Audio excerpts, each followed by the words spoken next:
Now in today's video I'm going to be potting on my hot chilies, and I'm going to be using part of a volcano. I'm Gang Gang, welcome to the channel. Gang Gang and Peanuts, 2 peas in a pod. So here are the chilies, and these here are the Joe's Long for the longest chili challenge. And there you can see there's the Joe's Long, and I think they're ready to be potted on. And I can have a look and just see if I take one out there. And it came out quite easily because I've allowed the compost to dry out a bit, which is not a bad thing because chilies come from countries that are quite hot, and I should imagine in their natural environment they would dry out and then get a deluge of rain and then dry out again. And as you can see, they're not too bad. There's a few roots there, but I mean there's 2 plants in this plug. There are some roots, and I think they're probably now ready to be potted on. So that's what I'm going to do. And what I'm going to do is I'm going to pop them on into one of these larger pots. And these are, I think, 11 centimetres. And they're quite deep. And I shall split these up and pop the best ones on. Let me get on with that. Now, like everything, whenever I do any sowing or potting on, I always make sure that the pot is clean. I think it's a bit pointless to put these young plants into a pot that's dirty and maybe harbouring disease or pests. So I always use a clean pot. And the compost I'm using today is a mixture of a sifted general purpose compost, 2 parts. And I've also added 1 part of John Innes number 2 because it has a sandy texture, which will help with the drainage.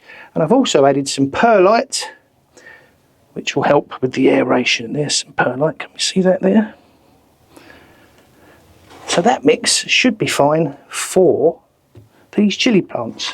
The only thing is, it's a little bit cool, certainly much cooler than the environment they've been in the heated propagator, but that should be fine. So let me put some of this compost in one of these pots, and I'll start to pot on these chilies. So the first thing is there are 2 plants in this plug, so I'm going to need to try and gently separate the 2 of them. I'm going to do that by being very careful, gently teasing them apart. There we are. I don't want to break too many of these roots. There we are. So there we are. There are 2 plants there. And you can see there that the roots look quite good. And the same, I don't want to take too much of that compost off, and the same on that one. So try not to hold it by the stem, trying to hold it by the leaves, because I don't want to damage the stem, because that is the main road where all the nutrients pass up and down. There. So let's put some compost into this pot. Make a little depression just in there like that. Just like that. And take one of these chili plants and pop it in there. Like that. And I'm going to fill up around the plant with some of this compost. There we are. And I'm not going to fill it up above where the plant was sitting originally, because I don't want anything to happen to that stem for it to start to rot. Now, there we are, that's one in there. Now, as you can see, it already looks like it's sulking a bit, and this is probably quite usual for chili plants to do this. For most plants, actually, they have a little bit of a sulk when they're transplanted. So in a moment I'm going to water this, and then I'm going to give the surface a layer of perlite, because that might help to keep some of the moisture in. There. Now when I water this one, I'm going to water it initially from the top. I'm watering it from the top with this water, which is a warm water. don't want to use cold water, it's rainwater. I don't want to shock this plant. And hopefully that water will seep down and it will push all of the compost around the roots of this plant. And I'll let that drain through for a while. Put that to one side and I'll do the other one. So the water has now soaked through there, and I'm quite happy that the compost has settled around those roots. So I'm going to add on top a layer of perlite.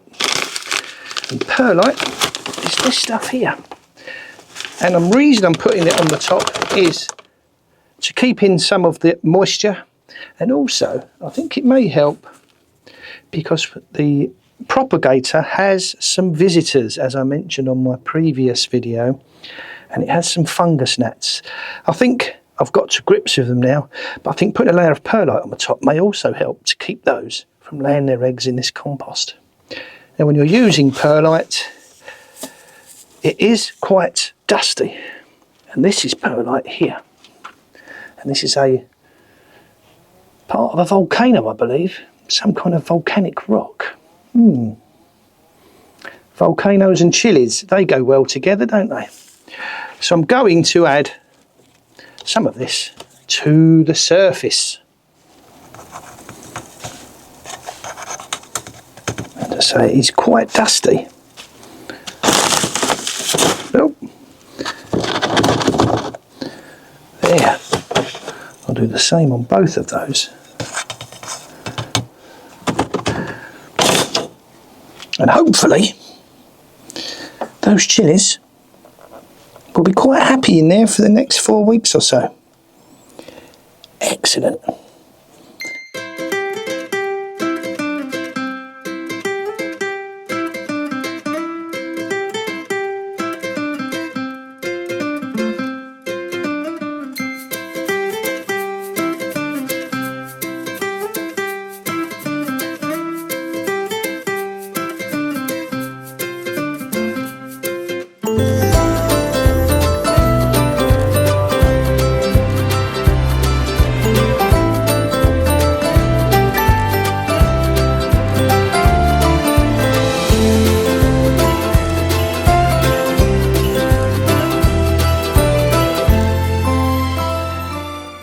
Quick recap, I used a clean pot. This is an 11cm pot, and I made sure it was clean.